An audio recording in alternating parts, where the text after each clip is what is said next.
Good morning everyone. This is Sanvi Hippargi.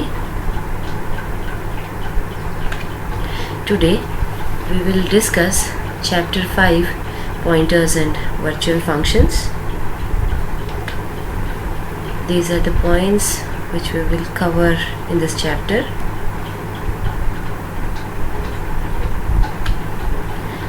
So you already know that pointer is a variable which stores address of another variable.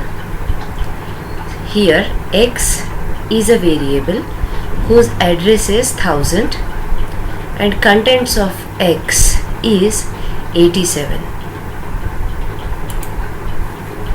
X is a variable which will hold a value of type integer. Its address is 1000. P1 is a pointer variable. So this is a variable which can hold address of a variable containing integer value in it. P1 is a variable whose address is 2000. Y is a variable whose address is 3500. P2 is a pointer variable whose address is 4000, and P2 can hold address of a variable of type integer. We are storing address of x in P1. We get the address of x using ampersand operator and we store it in P1. We fetch the address of variable y and we store it in P2. In x, we can store the contents or the value 56 using the statement x equal to 56, or we can also do it with star p1 is equal to 56, because p1 contains address of variable x. We can fetch this value from the variable x, also from the pointer variable p1. P1 contains the address of variable x. If I want to fetch the contents at this address, then we make use of the star operator, indirection operator. So similarly, in y, we can store 67 like this, or we can also do it like this. Now, pointers can also contain addresses of objects. The name of the class is demo.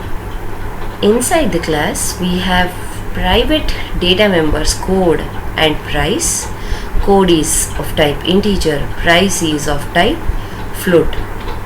In public section, we have two member functions, get data and put data. Get data takes the values for code and price from the user. Put data displays the value of code and price on screen. We can create an object of this class demo. X is an object of the class demo. PTR is a pointer variable which can hold address of object of type demo. We fetch the address of x and we store it in PTR. We can access the contents of the object of x also using PTR. We can call member functions of the inside the object using x.getData and x.putData. We can also call these member functions using a pointer variable PTR. X is an object or a variable of non-pointer type, so we are using dot operator. PTR is a pointer variable. We have to use arrow operator to fetch the members inside the object. We can also call the functions. We can also fetch the members of inside the object using star and dot operator together, but we have to put a parenthesis here because dot operator has got higher precedence than star. When we create objects of a class, the objects are created statically. So let's consider an example without constructor function. So name of the class is demo. Data members are code and price. Member functions are get data and put data. So get data will read values for code and price. Put data will display values of code and price. When we create an object of the class demo, A1 is an object of class demo. PTR is a pointer variable which will hold address of object of type demo. We get the address of A1 and we store it in PTR.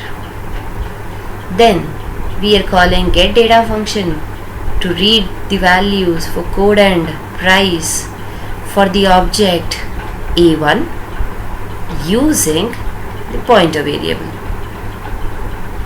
Then we display the values in the object A1 by calling the display function using pointer variable.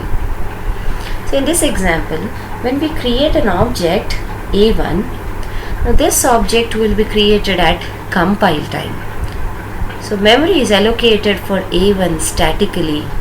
When a memory is allocated at compile time, memory for the variables will be allocated on stack area. So memory for A1 will be allocated on stack. Now the same example is written with using constructor function.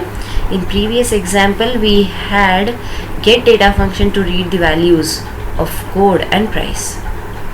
In this example, we have a constructor function. Name of the function is similar to the class.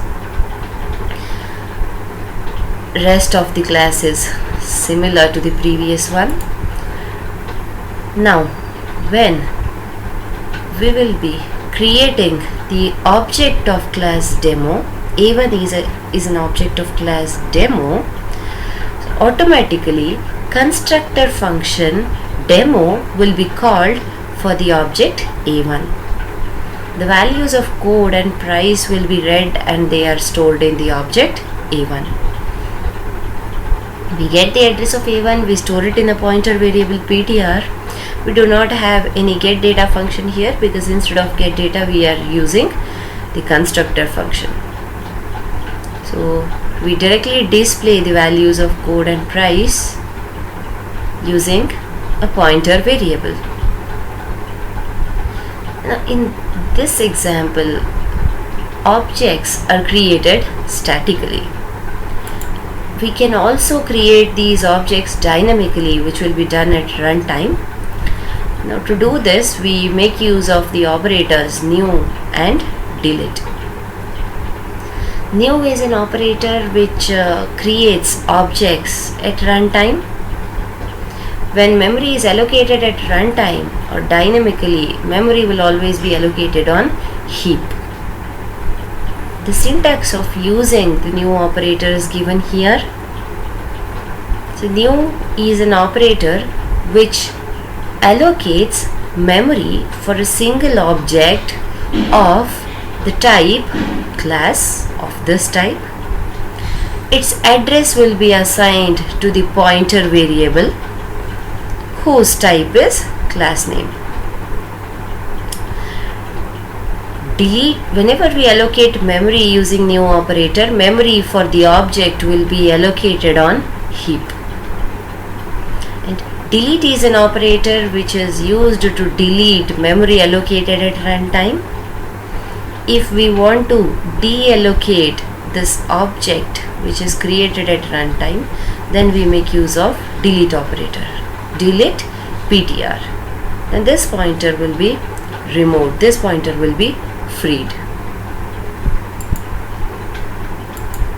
For example, class demo. In this class, again we have code and price, which are data members, private data members. In public section, we have constructor function which reads values for code and price. Then we have destructor function which displays object destroyed when called.